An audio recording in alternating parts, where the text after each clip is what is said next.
Armageddon കാത്തിരിക്കുന്നു. ലോകത്തിൻ്റെ യുദ്ധഭൂമി. ഇന്ന് നമ്മൾ ബൈബിളിലെ ഏറ്റവും നാടകീയമായ പ്രവചനങ്ങളിലൊന്നായ അർമ്മഗദോനെ കുറിച്ച് വിശദമായി പരിശോധിക്കുവാൻ പോകുകയാണ്. ഒരുപക്ഷെ അർമ്മഗദോൻ എന്ന വാക്ക് നിങ്ങൾ അനേക തവണ കേട്ടിട്ടുണ്ടാകാം.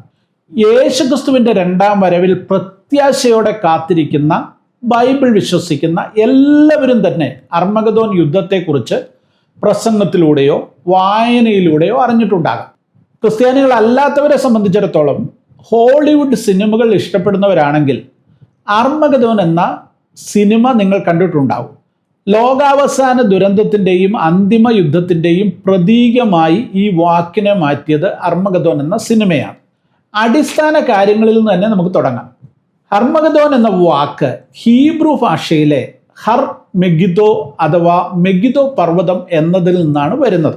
ഇത് ഭൂപടത്തിലെ ഏതെങ്കിലും ഒരു സാധാരണ സ്ഥലം മാത്രമല്ല.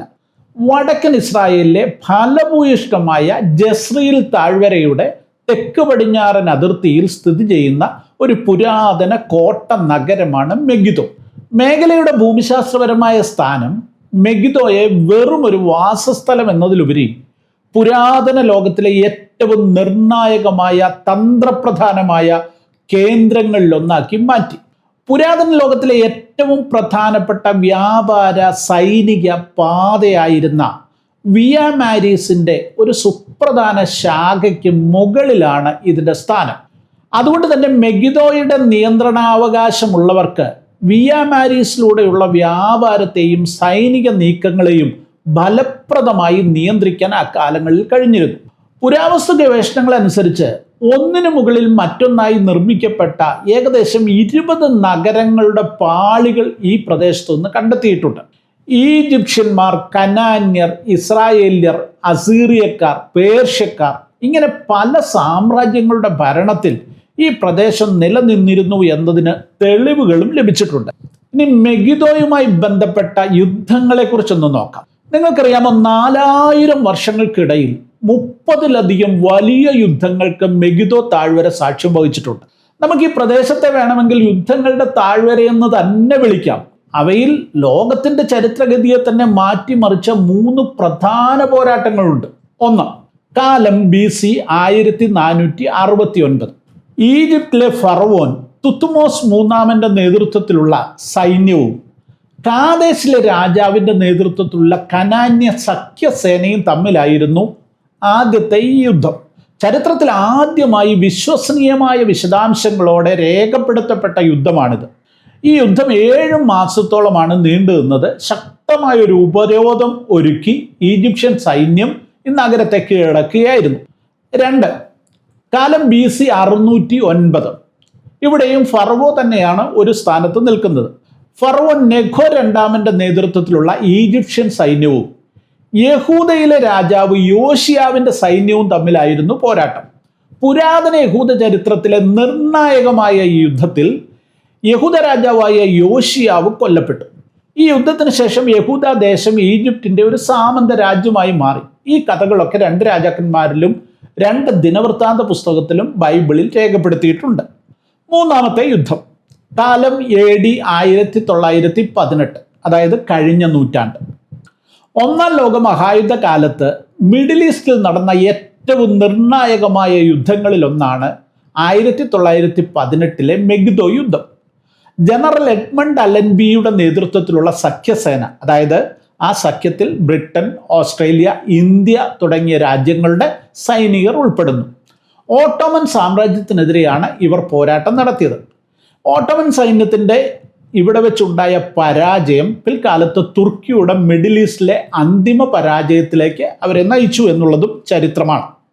ഈ പ്രധാന യുദ്ധങ്ങൾക്ക് പുറമെ മെഗിദോ താഴ്വരയിലും സമീപ പ്രദേശങ്ങളിലും മറ്റ് നിരവധി ചെറുതും വലുതുമായ ചരിത്ര പ്രാധാന്യമുള്ള പോരാട്ടങ്ങൾ നടന്നിട്ടുണ്ട്. ബൈബിളിൽ തന്നെ പല യുദ്ധങ്ങൾ ഈ ദേശത്ത് നടന്നതായി പറഞ്ഞിട്ടുണ്ട്. അതിലൊന്ന് ദബോരയുടെയും ബാരാക്കിൻ്റെയും നേതൃത്വത്തിൽ കനാന്യർക്കെതിരെയുള്ള പോരാട്ടമായിരുന്നു. അത് ന്യായാധിപന്മാരുടെ പുസ്തകം 5-ാം അധ്യായത്തിൽ നമ്മൾ വായിക്കുന്നുണ്ട്. ഗിദയോന്റെ നേതൃത്വത്തിൽ മിദ്യാന്യർക്കും അമാലേക്കർക്കുമെതിരെയുള്ള പോരാട്ടവും ഇതേ ഭൂമിയിൽ തന്നെയാണ് നടന്നത്. പല ഫറവോന്മാരും പിൽക്കാലത്തെ നെപ്പോളിയനും ഒക്കെ ഇതേ ഭൂമിയിൽ യുദ്ധത്തിന് വേണ്ടി എത്തിയിട്ടുണ്ട്. ആധുനിക ഇസ്രായേൽ സ്ഥാപിതമായ 1948 ഇവിടെ ഒരു യുദ്ധം നടന്നു. അതുകൂടാതെ 1967 6 ദിന യുദ്ധവും ഈ പ്രദേശങ്ങളിലായിരുന്നു. 1973 യോം കിപ്പൂർ യുദ്ധവും ഈ മെഗിദോ താഴ്വരയിൽ നടന്നിട്ടുണ്ട്. ഇതെല്ലാം കഴിഞ്ഞ കാലങ്ങളെക്കുറിച്ചുള്ള കാര്യം. ഇത് മാത്രമല്ല, ഇപ്പോഴും മിഡിൽ ഈസ്റ്റിലെ ഏറ്റവും തന്ത്രപ്രധാനമായ സ്ഥാനങ്ങളിലൊന്നായി മെഗിദോ നിലകൊള്ളുന്നു എന്നുള്ളതാണ് പ്രത്യേകത. ഇനി ബൈബിളിലെ അർമഗദോൻ എന്ന പരാമർശത്തിലേക്ക് തന്നെ നമുക്ക് മടങ്ങി വരാം. പുതിയ നിയമത്തിൽ വെളിപ്പാട് പുസ്തകത്തിന്റെ 16-ാം അധ്യായം 16-ാം വാക്യത്തിൽ മാത്രമാണ് അർമഗദോൻ എന്ന പേര് പരാമർശിക്കുന്നത്. നന്മയും തിന്മയും തമ്മിലുള്ള അന്ത്യയുദ്ധത്തിന്റെ രംഗവേദിയായിട്ടാണ് വെളിപ്പാട് പുസ്തകം അർമഗദോനെ ചിത്രീകരിക്കുന്നത്. ഈ പ്രവചനപരമായ ബന്ധം മെഗിദോ താഴ്വരയുടെ രക്തരൂക്ഷിതമായ ചരിത്രത്തിൽ നിന്നാണ് ഉടലെടുത്തതെന്ന് കരുതേണ്ടിയിരിക്കുന്നു. ആയിരക്കണക്കിന് വർഷങ്ങളായി ലോക ശക്തികൾ, സാമ്രാജ്യങ്ങൾ തമ്മിലുള്ള പോരാട്ടങ്ങൾക്ക് സാക്ഷ്യം വഹിച്ച ഈ മണ്ണ് അവസാന യുദ്ധത്തിനുള്ള പ്രതീകാത്മകമായ സ്ഥലമായി തിരഞ്ഞെടുക്കപ്പെട്ടതിൽ അത്ഭുതപ്പെടേണ്ടതില്ല. മനുഷ്യരാശിയുടെ ഏറ്റവും വലിയ പോരാട്ടങ്ങൾക്ക് വേദിയായ ഒരു ഭൂമികയാണിത്. മെഗിദോ ഒരു ഭൗതിക സ്ഥലത്തിന് അതീതമായ ഒരു ആത്മീയ ആശയമായി മാറുന്നത് ഇവിടെയാണ്. ബൈബിൾ പ്രവചന ടൈം ലൈനിൽ അർമഗദോന്റെ സ്ഥാനം എന്താണെന്ന് കൂടെ നമുക്ക് പരിശോധിക്കുന്നത് കൗതുകകരമായിരിക്കും. ക്രിസ്തീയ വിശ്വാസം അനുസരിച്ച് നമ്മളിപ്പോൾ സഭായുഗത്തിലാണ് ജീവിക്കുന്നത്. അതായത് യേശുവിൻ്റെ പുനരുത്ഥാനത്തിനും യേശുക്രിസ്തുവിൻ്റെ മടങ്ങിവരവിനും ഇടയിലുള്ള കാലഘട്ടത്തെയാണ് സഭായുഗം, കൃപായുഗം എന്നൊക്കെ വിളിക്കുന്നത്. ക്ലാസിക് പ്രൊഫറ്റിക് ടീച്ചിങ് അനുസരിച്ച് ഇനി നടക്കുവാനുള്ള ലോകത്തിലെ ഏറ്റവും സുപ്രധാനമായ സംഭവം റാപ്ചർ അഥവാ വിശുദ്ധ സഭയുടെ എടുക്കപ്പെടലാണ്. യേശുക്രിസ്തുവിൽ വിശ്വസിച്ച് കാത്തിരിക്കുന്ന വിശ്വാസ സമൂഹം ആകാശത്തിൽ വെച്ച് യേശുവുമായി കൂട്ടിമുട്ടുവാൻ വിളിക്കപ്പെടുന്ന സംഭവമാണത്. ഏറ്റവും മഹത്വപൂർണമായ ക്രൈസ്തവ പ്രത്യാശ കൂടെയാണത്. 1 തെസ്സലോനിക്കർ 4:16-17 വാക്യങ്ങളിൽ നമ്മൾ ഇങ്ങനെയാണ് വായിക്കുന്നത്: കർത്താവ് താൻ ഗംഭീരനാദത്തോടും പ്രധാന ദൂതന്റെ ശബ്ദത്തോടും ദൈവത്തിന്റെ കാഹളത്തോടും കൂടെ സ്വർഗത്തിൽ നിറങ്ങി വരികയും ക്രിസ്തുവിൽ മരിച്ചവർ മുമ്പേ ഉയർത്തെഴുന്നേൽക്കുകയും ചെയ്യും. പിന്നെ ജീവനോടെ ശേഷിക്കുന്ന നാം അവരോടൊരുമിച്ച് ആകാശത്തിൽ കർത്താവിനെ എതിരേൽപ്പാൻ മേഘങ്ങളിൽ എടുക്കപ്പെടും. ഇത് പറയുമ്പോൾ ഒരു കാര്യം കൂടെ ഞാൻ ഓർപ്പിക്കട്ടെ. അങ്ങനെ ക്രിസ്തുവിനെ എതിരേൽക്കാനായി എടുക്കപ്പെടുന്നവരുടെ കൂട്ടത്തിൽ നിങ്ങൾ ഉൾപ്പെടുമെന്ന് ഉറപ്പുണ്ടോ? ഇല്ലെങ്കിൽ ഇപ്പോൾ തന്നെ അതിനായി ഒരുങ്ങുക. മടങ്ങി വരാം. അപ്പോൾ ഈ സംഭവത്തിന് ശേഷം 7 വർഷങ്ങൾ മഹാകഷ്ടതയുടെ നാളുകളാണ്. മഹോപദ്രവ കാലഘട്ടം എന്നൊക്കെ പറയും. വെളിപ്പാട് 6-ാം അധ്യായം 18 വിവരിക്കുന്നത് പോലെ അചിന്തനീയമായ കുഴപ്പങ്ങൾ നിറഞ്ഞ ഒരു കാലഘട്ടം. ഭൂകമ്പങ്ങൾ, യുദ്ധങ്ങൾ, ക്ഷാമങ്ങളൊക്കെ നിറഞ്ഞ എതിർ ക്രിസ്തുവിൻ്റെ ഭരണകാലമാണിത്. ഈ കഷ്ടതയുടെ അവസാന നിമിഷങ്ങൾ അർമഗദോനിലേക്ക് ലോകം മുഴുവൻ എത്തി നിൽക്കുന്ന കാഴ്ചയോടെയാണ് അവസാനിക്കുന്നത്. വെളിപ്പാട് 16:16 ഇപ്രകാരം പറയുന്നു: അശുദ്ധാത്മാക്കൾ സർവഭൂതലത്തിലുമുള്ള രാജാക്കന്മാരെ സർവശക്തനായ ദൈവത്തിന്റെ മഹാദിവസത്തിലെ യുദ്ധത്തിനു വേണ്ടി കൂട്ടിച്ചേർക്കും. അവരെ എബ്രായ ഭാഷയിൽ ഹർമഗദോൻ എന്ന് പേരുള്ള സ്ഥലത്ത് കൂട്ടിച്ചേർക്കുമെന്ന് തന്നെ വ്യക്തമായിട്ട് അവിടെ എഴുതിയിരിക്കുന്നു. അങ്ങനെ ലോകത്തിലെ സകല സൈനിക ശക്തികളെയും പിശാചിന്റെ ആത്മാക്കൾ മെഗിദോയിൽ ഒരുമിച്ച് കൂട്ടുന്നു. അപ്പോൾ യേശുക്രിസ്തു സകല മഹത്വത്തോടും കൂടെ മടങ്ങി വരുന്നു. ഒരു കഷ്ടപ്പെടുന്ന ദാസനായിട്ടല്ല ഇപ്പോൾ യേശു വരുന്നത്, മറിച്ച് വെള്ള കുതിരപ്പുറത്ത് വിജയിയായ രാജാവായിട്ട് സ്വർഗീയ സൈന്യത്തോടു കൂടിയാണ് യേശുക്രിസ്തുവിൻ്റെ എഴുന്നള്ളത്ത്. വെളിപ്പാട് പുസ്തകം 19-ാം അധ്യായം 11 മുതൽ 21 വരെയുള്ള വാക്യങ്ങളിൽ നമ്മളിത് വായിക്കുന്നുണ്ട്. അപ്പോൾ യേശുക്രിസ്തുവിൻ്റെ വായിൽ നിന്നുള്ള മൂർച്ചയുള്ള വാൾ കൊണ്ട ജനതകളെ അടിക്കുന്നതിനെ കുറിച്ച് ആ ഭാഗത്ത് വിവരിക്കുന്നുണ്ട്. അങ്ങനെ അർമഗദോൻ യുദ്ധത്തിൽ സാത്താനും അവൻ്റെ സകല സൈന്യവും പരാജയപ്പെടുന്നു. ആ യുദ്ധത്തിന് ശേഷം വെളിപ്പാട് പുസ്തകം 20-ാം അധ്യായത്തിൽ പറയുന്നത് പോലെ യേശുക്രിസ്തു തൻ്റെ വിശുദ്ധന്മാരോട് ഒന്നിച്ച് ഭൂമിയിലെ 1000 ആണ്ട് വാഴ്ച ആരംഭിക്കുകയും ചെയ്യുന്നു. ഇതാണ് വേദപുസ്തക വ്യാഖ്യാതാക്കളും വെളിപ്പാട് പുസ്തകവും മുന്നോട്ട് വെക്കുന്ന ആശയം. എന്നാൽ ഇനി ആധുനിക മെഗിദോയുടെ കാര്യം എന്താണ് എന്നുകൂടെ ഒന്ന് നോക്കുന്നത് ആവശ്യമാണ്. ഈ പ്രവചനം വെറും പഴയകാല ചരിത്രമാണോ, അതോ നമ്മൾ ഇന്ന് അടയാളങ്ങൾ ഇതിനെക്കുറിച്ച് കാണുന്നുണ്ടോ? ഇപ്പോൾ ജസ്രീൽ താഴ്വര ഇസ്രായേലിൻ്റെ കൃഷിയുടെ ഒരു പ്രധാന കേന്ദ്രമാണ്. അപ്പോൾ തന്നെ അതൊരു വലിയ സൈനിക മേഖലയുമാണ്. സിറിയയും ലെബനനും ഇറാനും ഒക്കെ ഇപ്പോൾ തങ്ങളുടെ ശക്തി ക്ഷയിച്ചു നിൽക്കുകയാണ്. ഇറാന്റെ പിന്തുണയുള്ള മിലിഷ്യകളെല്ലാം ഏകദേശം ഒതുങ്ങിയിരിക്കുന്നു. പക്ഷേ ഇതൊക്കെ എപ്പോൾ വീണ്ടും ജീവൻ പ്രാപിച്ചു വരുമെന്നുള്ളത് നമുക്ക് ചിന്തിക്കുവാൻ പോലും സാധ്യമല്ല.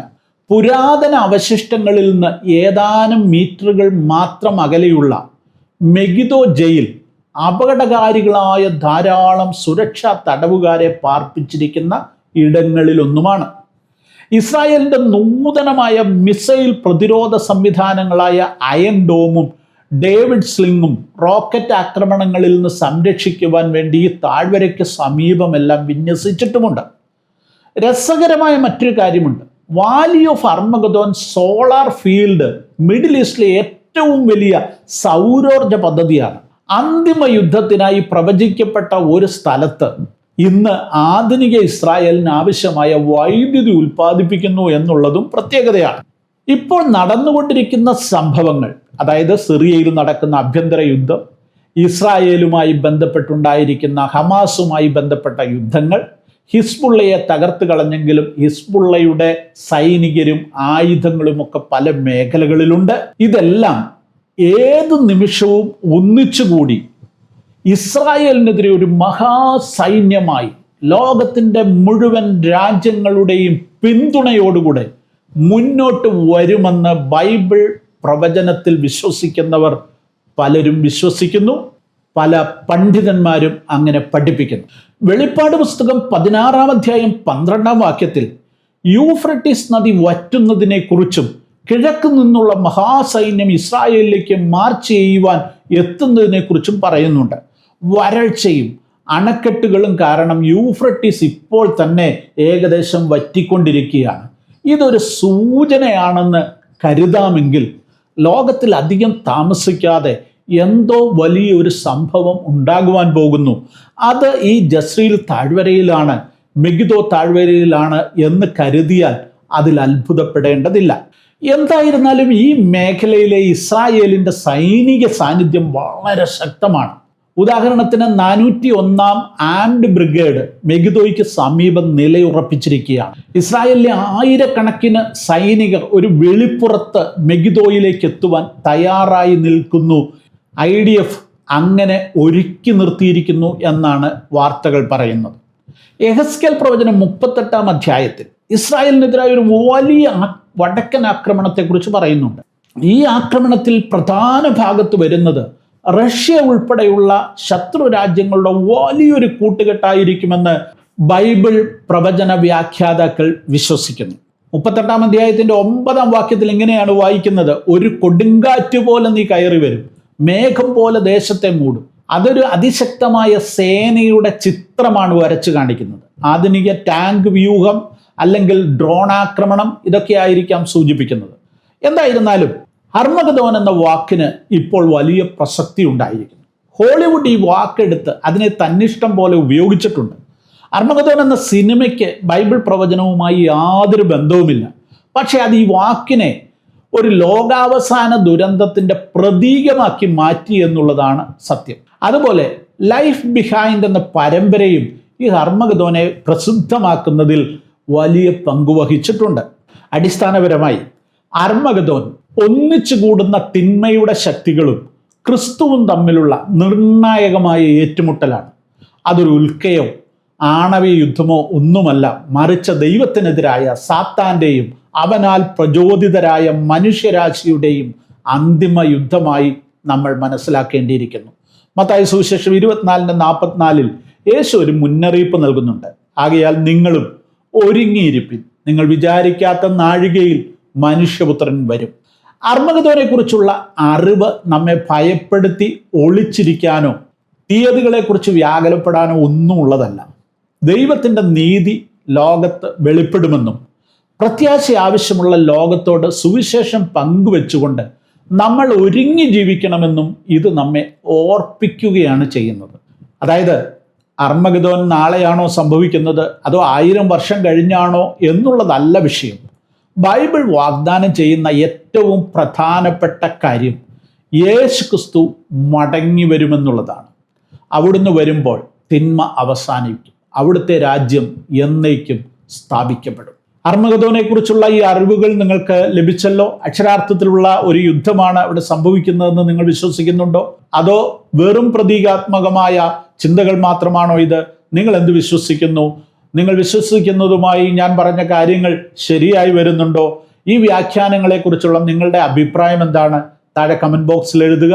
ഈ വീഡിയോ ലൈക്ക് ചെയ്യാനും സബ്സ്ക്രൈബ് ചെയ്യാനും പ്രവചനങ്ങളെക്കുറിച്ച് ജിജ്ഞാസയുള്ള മറ്റൊരു ആളുമായിട്ട് ഇത് പങ്കിടാനും നിങ്ങൾ തയ്യാറാകണമെന്ന് അപേക്ഷിച്ചുകൊണ്ട് നിർത്തുന്നു. ദൈവം എല്ലാവരെയും അനുഗ്രഹിക്കട്ടെ.